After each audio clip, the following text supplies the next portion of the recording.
vis al tău e viața pe care eu o duc de zi de zi. Normal că mă urăști, normal că nu mă halești. Ăsta e visul tău de când ești mică.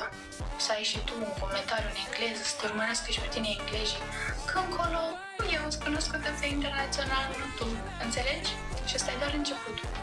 Știu, Sonia, știu, iubita este boală grea. Corpul ei. Eu insult... De fapt, nu insult. De ce insult? Eu zic adevărul. Păi dacă are corp de copil nedezvoltat, zici că e un băiat de 14 ani care a început să facă sală.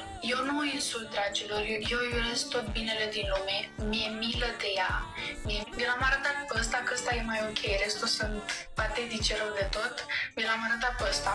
Fetița cu corp de băiat, tu ai venit în Dubai tot datorită mie. Că băiatul ăsta mi-a zis că nu-i place de tine, că... Na, știi de ce mirosul ăsta tău specific pe care l-ai? Și am zis, nu, că e fată bună, cred că îi place de